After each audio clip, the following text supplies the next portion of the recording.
dear participants, dear speakers, dear colleagues, dear friends, it is my privilege to speak, to be the first one to speak to you here today.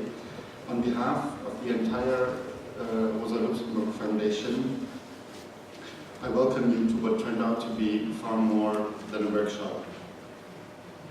Hardly 10 months ago, when Noah Ha and Jean Haritawan approached the foundation, we were speaking about a day or so. Then, in the course of a couple of months, this impressive conference program came to life with some of the most exciting activists and scholars. But not only the speakers come from a variety of activist and academic backgrounds, but also the participants, many of whom came from different parts of the country and even other countries, or will be coming from other countries. Welcome you all. It appears that the topics we're going to speak about were really sought for. I'll just name a couple of examples. There could be way more. In last November, when we started to speak about decolonize the city, we didn't know about the neo-Nazi trio that killed 9 men of color and a white policewoman in different parts of the country, besides the bombings and other harmful deeds. Some of us had heard about a series of murders that were all carried out with the same gun, and the police were criminalizing the families and the communities of the victims. The investigating unit was called Bosporus, indicating the link to Turkey. Today, we know that this neo-Nazi trio had a lot of helpers, some of which belonged to state agencies or worked for them. Also in November, there was still hope that racial profiling was unlawful in Germany. But 8 months ago, a court in Koblenz ruled racial profiling lawful. Although the sentence was appealed, it seems that race and religion now officially belong to the criminal system in Germany. Also in November last year, we didn't know that a court in Cologne would rule the circumcision of boys unlawful. Under the penal code, it now is a bodily injury. All this and all other dimensions of structural and institutional racism in Germany indicate that we have a serious problem here. Also when it comes to the hierarchy of victims, also when it comes to deportation of asylum seekers, also when it comes to inequalities in the education system, and so many different fields more. So for us, the Rosa Luxemburg Foundation, this conference is one of the best things that can happen at the moment. I'm convinced that we all will have very insightful 3 days here. Again, welcome you all, especially those who had a long trip. And thank you, all the volunteers that are out of the room now. Thank you, volunteers. And especially thank you 5 women of color, Martis Azarmandi, Andrea Menta Torres, Anna Yunis, Veronika Zabrodsky, and Noah Ha for organizing this conference. Without you, there wouldn't even be a minute of it. Thank you very much.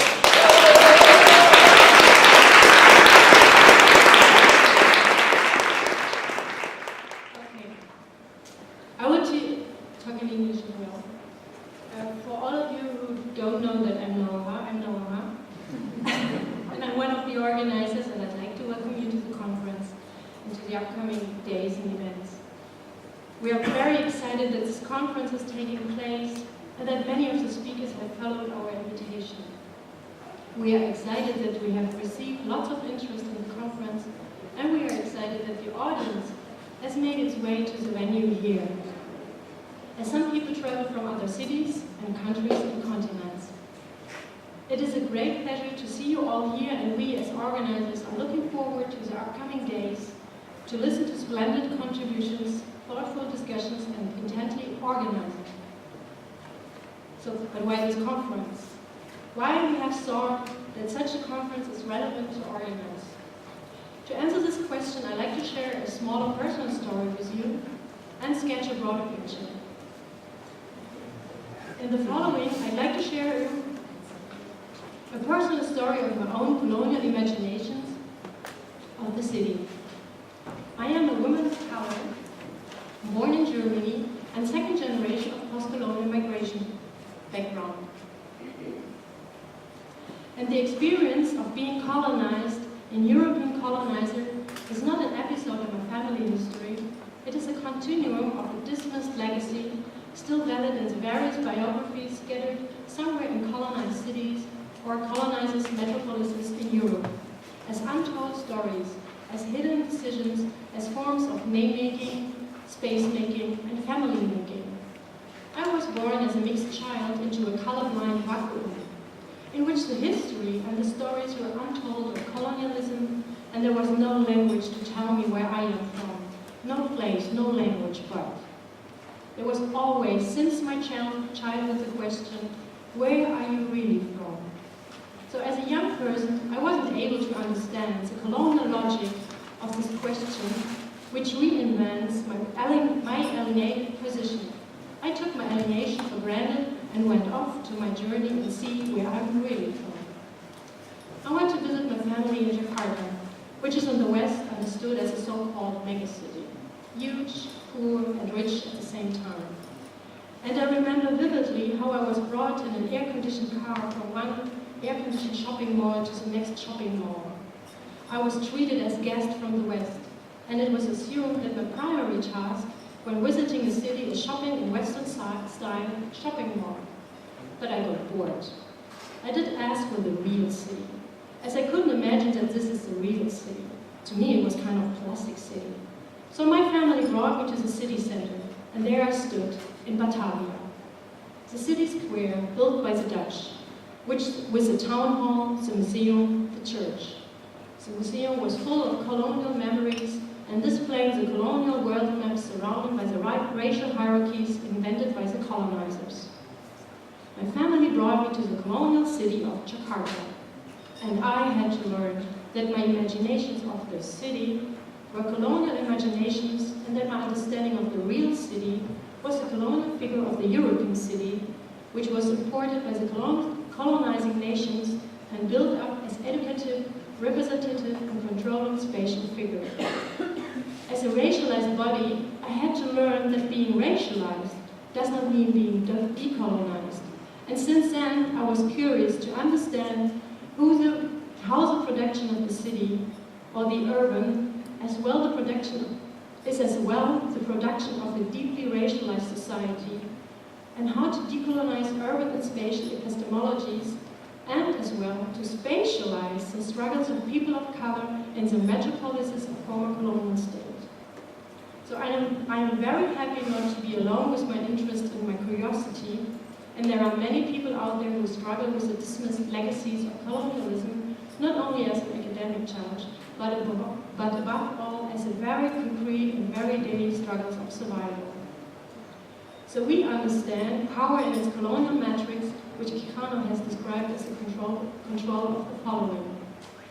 The control of the economy, like land appropriation, exploitation of labor, control of natural resources, the control of authority, like institution and army, the control of gender and sexuality, like family and education, the control of subjectivity and knowledge, epistemology, education, and formation of subjectivity. So the question is, who is capable of this control? And what does this control acquire? This control acquires, on one hand, institutions of territorial planning, of education, nation building, and on the other hand, this colonial matrix is inscribed in the neoliberal world-making. If you consider the bodies being exploited, precarized, and informalized on a global scale, but as well on the urban scale. So, however, despite this clearly schematized division of a rich global north and a poor global south, poverty and social injustices are not only taking place in the global south, but are also a common element in the global north. So especially its cities play a particular role in the maintenance of a divide by organizing the globalized flow of capital and by sustaining international economic relationships beyond national borders. So following Wallerstein's world systems theory, the cities of the global north thereby reflect the core-periphery relation on a micro level by reproducing racialized social hierarchies similar to the global scale. The divide in the northern cities is the most pronounced in the form of ethnicized division of labor and racially segregated neighborhoods. So more precisely, white citizens are more likely to be working in higher paid jobs and living in better maintained areas of the cities, whereas citizens of color, if they are citizens, are more likely to be forced into low-paid, precarized work and disadvantaged neighborhoods. This divide epitomizes the contradictions inherent to what is perceived as a modern city of the global north that is primarily associated with a generally accessible prosperity as well as progress, growth, and democracy. The conference aims at developing a decolonial perspective on the neoliberal city. Our intention is to add to and foster debate on the effects of globalized capitalism and its modes of action in regard to the city. We would like to examine politico-economical approaches in urban studies, critical of the commodification of urban space, as well as urban social movements staging resistance to these processes, theorized as gentrification and touristification. However, these perspectives, in fact, only superficially address who is being displaced, namely working-class immigrants and/or neighborhoods of color. So what happens when those who have been confined to particular areas of the city have to move and their income steadily decreases?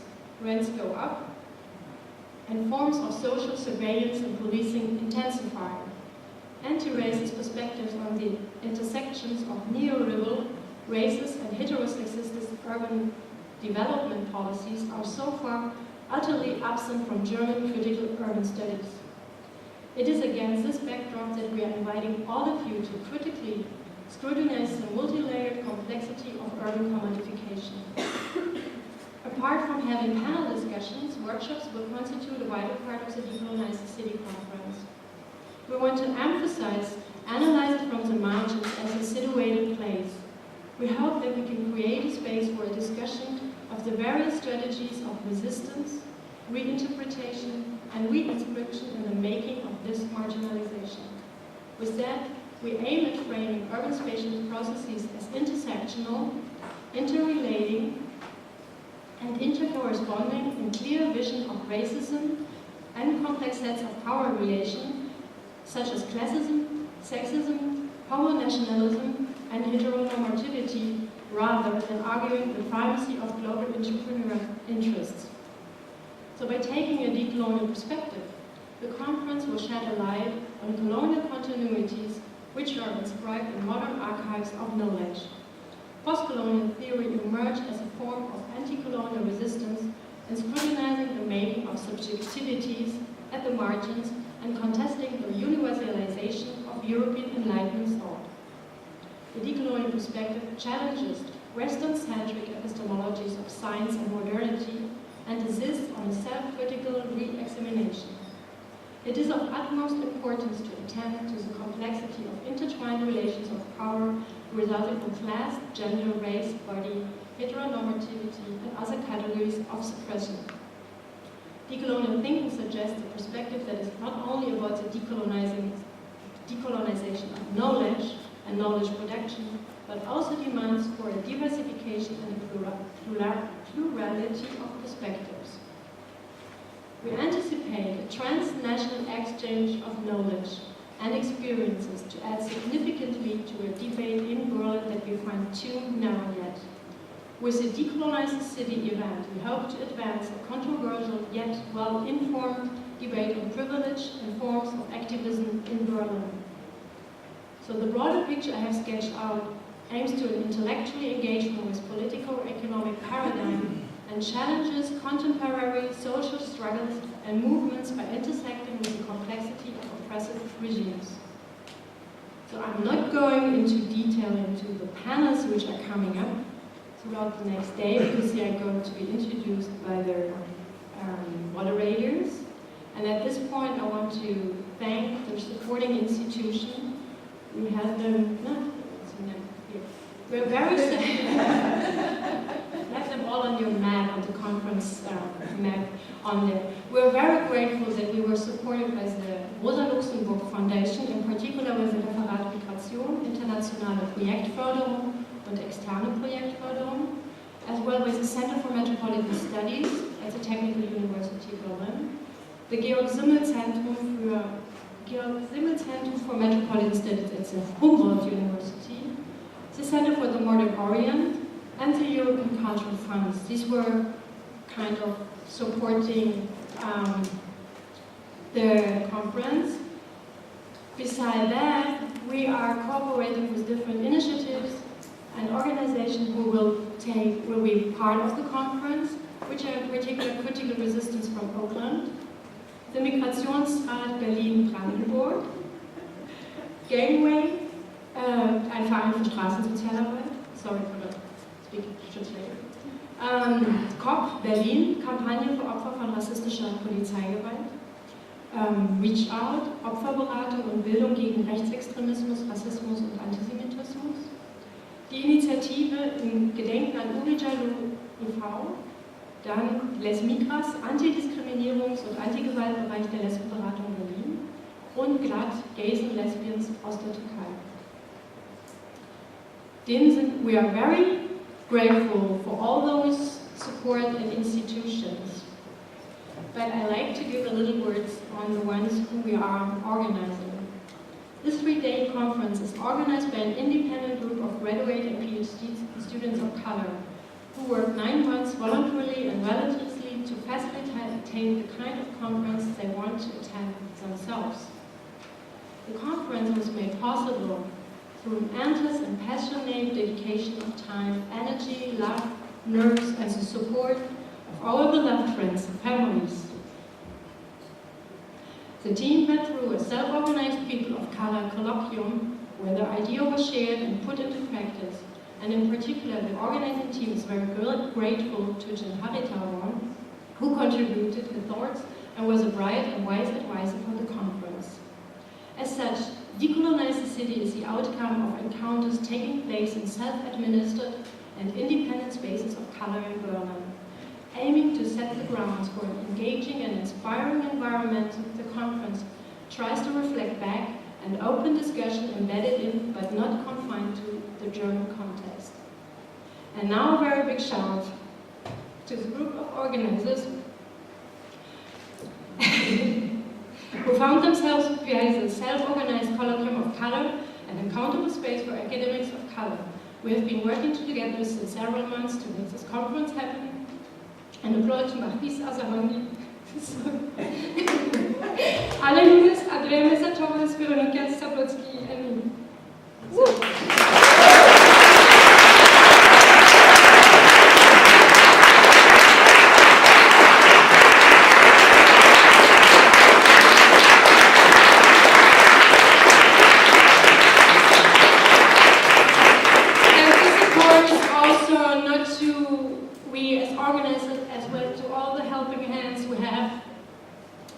We have the translation, and also with the whole setup and surrounding, we received many supports, and we are really grateful, and I'm a little bit proud of being part of that.